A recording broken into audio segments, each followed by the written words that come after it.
I remember a season in my life when everything seems to fall apart at once.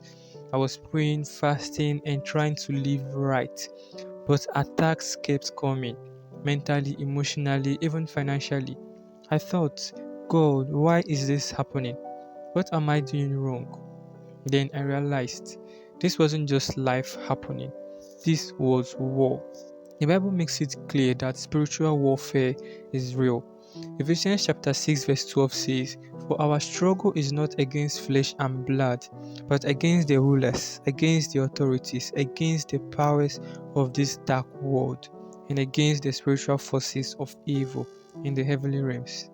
Your battle isn't with your boss or your family or your finances. It is deeper than that.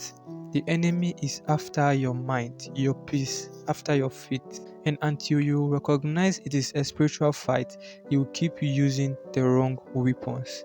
So let me share three truths about spiritual warfare and how you can fight back.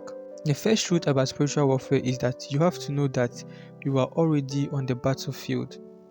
Whether you like it or not, the moment you give your life to Christ, you become a target of the devil. The devil doesn't bother with lukewarm Christians. He attacks those who are on fire for God. I once heard someone say, if the devil isn't fighting you, maybe you are walking in the same direction as him. That's real. If you feel the pressure, it is because you are carrying purpose. And here's the good news, the battle isn't yours. God has already equipped you. 2 Corinthians chapter 10 verse 4 says, "The weapon of our warfare are not carnal, but mighty through God to the pulling down of strongholds." You don't fight with anger, manipulation, or revenge. You fight with faith, prayer, and the word of God. The second truth you have to know is the mind is the main battleground. Most spiritual battles begin in the mind. The enemy whispers lies like you are not good enough or that God has forgotten you. If the enemy can control your thoughts, he can control your life. Romans chapter 12 verse 2 says, "Do not conform to the pattern of this world, but be transformed by the renewing of your mind." Your thoughts are not harmless, so guide them. Replace every lie with truth from the scriptures. And the third truth about spiritual warfare is you can't fight alone. Soldiers never go to war alone. So why do we? The enemy loves isolated Christians.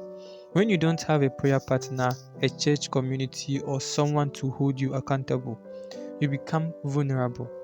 Ecclesiastes 4 verse 12 reminds us that though one may be overpowered, two can defend themselves.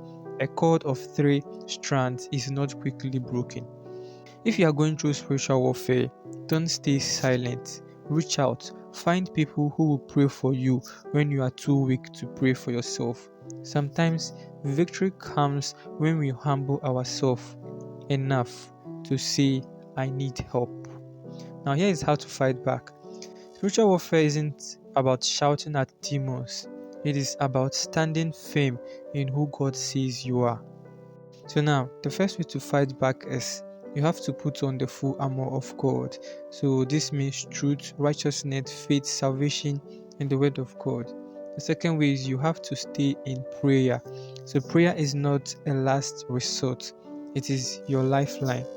3. You have to worship through the storm. Worship shifts the atmosphere and confuses the enemy. So I have seen battles won in my own life not because I was strong, but because I stood on God's promises and refused to give up.